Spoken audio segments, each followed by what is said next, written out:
This is Mac OS Ken. Apple extends a repair program, reports of continued anti-union rhetoric in Apple stores, and millions of androids play dress up. It is Monday, the 22nd of August, 2022. I'm Ken Ray, and this is news from Mac OS Ken, brought to you by yours truly and sponsored by Trade Coffee. Get $30 off your first order plus free shipping at drinktrade.com/MacOSKen. This show is also sponsored by Notion, one workspace for your whole team. Home team, work team, you name it. Maybe you're putting together a sales pitch. Maybe you're planning a family trip. Maybe you're having trouble getting various people on various projects on the same page. Notion can help. Notion is an all-in-one team collaboration tool that combines note-taking, document sharing, wikis, project management, and more into one space that is simple, powerful, and beautifully designed. Staying organized, clear communication, making sure everybody is on the same page. At work or at home, if you're working, planning, building, Notion is the collaboration tool for you. You can get started for free at Notion.com. That's Notion.com to start today for free. That's Notion.com to take the first step toward organized, productive work and life today. If your iPhone 12 has an earpiece problem, you've got more time to get it fixed. Mac Rumors says Apple has extended the time to take care of 12 and 12 Pro problems tied to the listening bit. According to the report, Apple launched the service program in August of 2021 after the company determined that a very small percentage of iPhone 12 and iPhone 12 Pro devices may experience sound issues due to a component that might fail on the earpiece module. Fail, as in, won't make noise.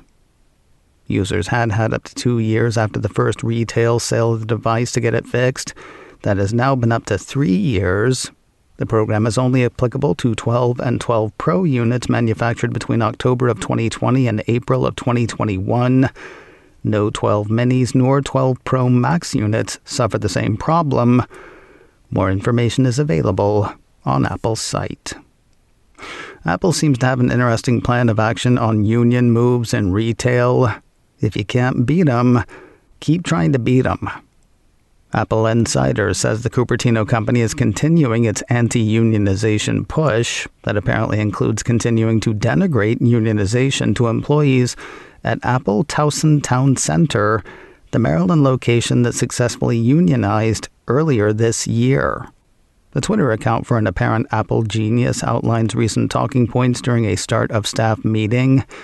Over a series of Twitter posts, the genius said employees are said to have heard how nothing has changed for the store since unionization, how changing schedules is more difficult and takes more time with union involvement, how they didn't bargain to negotiate when it came to merit increases, that recent pay hikes were not a reaction to unionization moves, how people who voted against a union at a unionized store still have to join the union, and how they are allowed to talk about unions and are welcome to bring any questions to management. The one thing that makes all of that kind of weird, the employee misspelled Towson, kept calling it Townsend. Of course, that could have been an autocorrect issue, and besides, Apple Insider says it was able to confirm the talking points at the Towson store as listed. And it's not just happening there. The report says about 70 miles down I-95, Apple has also been holding anti-union meetings at Apple Reston in Virginia. One staffer told Apple Insider in an email. The employee said Apple market leaders came to the store and used the closure of recent unionized Starbucks stores as a negative example of union pushes. Kind of saying the quiet part loud there, aren't ya? Also, is Apple really going to close a retail store? Really? And have people believe that it's because employees wanted to unionize? Because that is likely what people would believe. And yes, in case you're wondering, Apple Insider says it was also able to confirm the Reston meeting through other sources. A question for any Android users listening. You sure you just don't want an iPhone? Cult of Mac has word of some interesting app download numbers from the Google Play Store.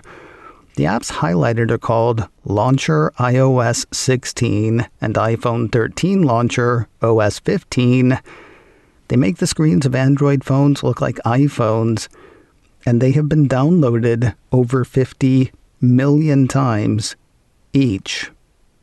They're free to download, in that they don't cost money. However, one contains ads while the other contains ads and in-app purchases. I've never heard of either developer. I don't know anything about their privacy policies nor their data collection practices. Look, I'm all for people who like Android using Android. But if you want that iPhone look and feel, I got a suggestion. Though I knew and used the audio recognition app Shazam long before Apple bought the company, I had no idea how long before Shazam had been a thing. Quite a while, it turns out. Apple issued a press release Friday celebrating that service's 20th anniversary. According to that, August 2002, Shazam launches as a text message service based in the UK. At the time, users could identify songs by dialing 2580 on their phone and holding it up as a song played. They were then sent an SMS message telling them the song title and the name of the artist. That sounds both crazy amazing and crazy primitive. Other points of note on the Shazam timeline. The iOS version of the Shazam app launches in July of 2008. The Android version launched in October of 2008. Apple buys Shazam in September of 2018. The app hits 1 billion uses per month in June of last year. Shazam hits 2 billion installations in May of this year. And Shazam turns 20 in August of 2022, hitting 70 billion all-time Shazams. The release features a list of historical facts, first song ever Shazammed, first song Shazammed through the iOS app, stuff like that. They've also curated a playlist of the most Shazam song each year for the past 20 years. You can find all that and more in Apple's online newsroom. I will also have a link to that in this story on macosken.com. More news in a moment, but first a word from Trade Coffee, sponsor of today's show. I used to go back and forth between two brands of coffee. I won't name them, but you know them.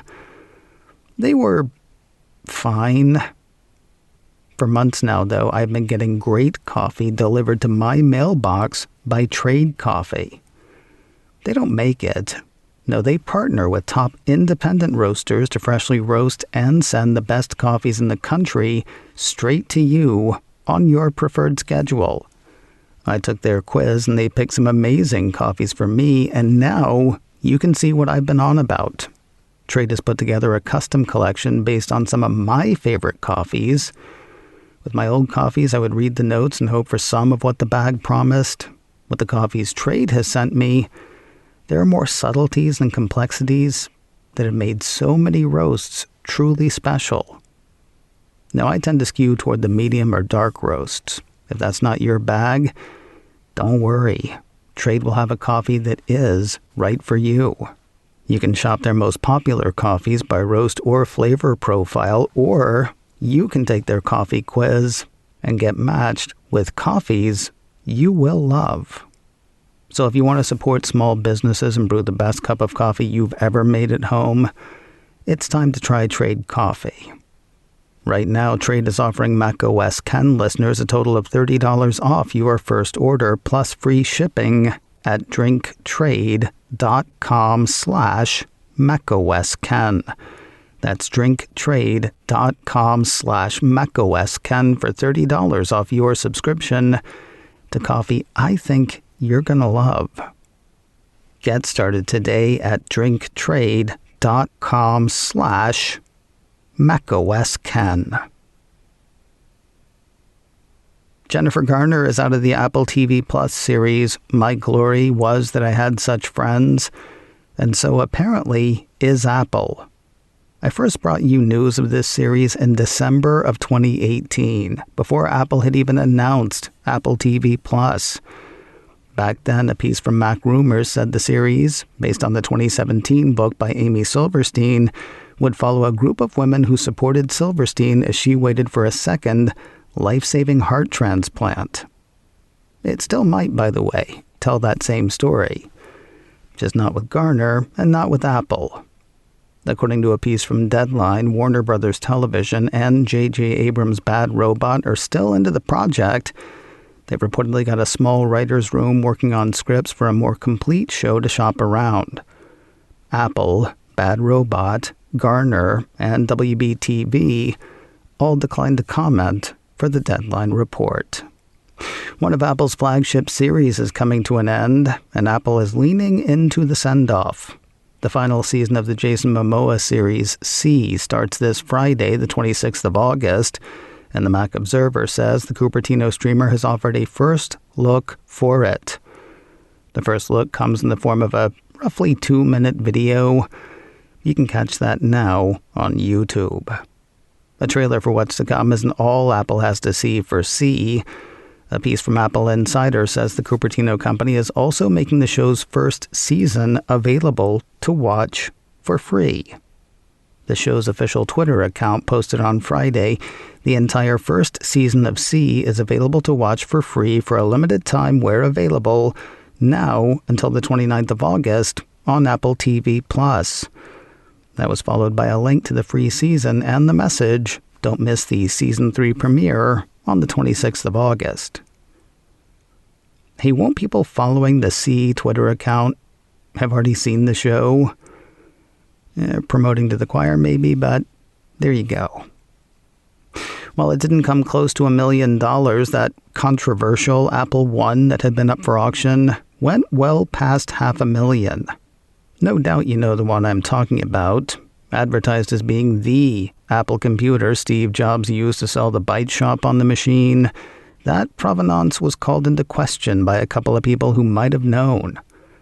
But the problem was they only might have known. They couldn't say for sure whether it was that machine or not. While later investigation seems to have confirmed the prototype assertion, bidding on the machine stalled at a little over $407,000. Stalled, but eventually got started again. The live portion of the auction hit last Thursday, the 18th of August, and people found a little more money to throw at the kit. A piece from Apple Insider says the busted-up machine sold for $677,196. And finally today, while not nearly as historic as the computer that may have started Apple on its way, there's word of a quirky Apple auction on eBay with proceeds going to charity. Sam Struan used to go by the name Samsung. Samsung used to work for Apple, and Samsung used to have Apple business cards. Apple Insider says he sold one of those several years ago, raising over $2,500 for Children's Wish, British Columbia, and Yukon. Now, a relative of his has found another of his old business cards, and so they're doing the charity auction thing again, though they've added a bit to it this time.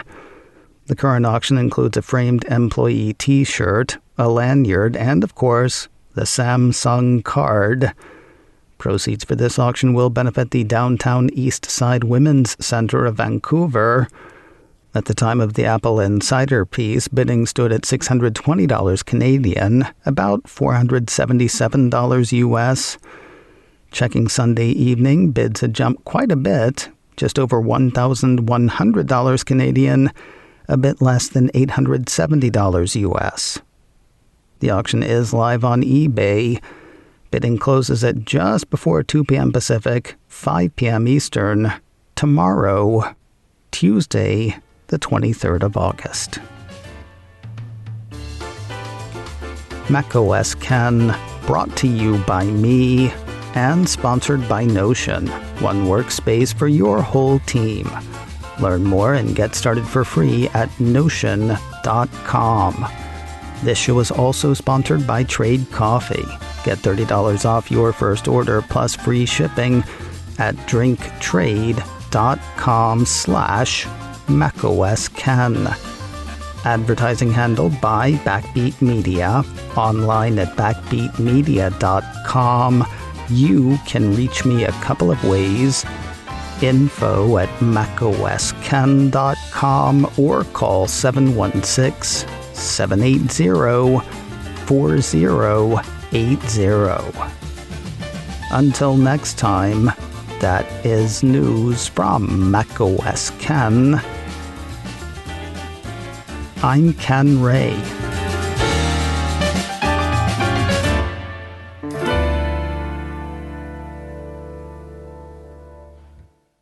Ciao.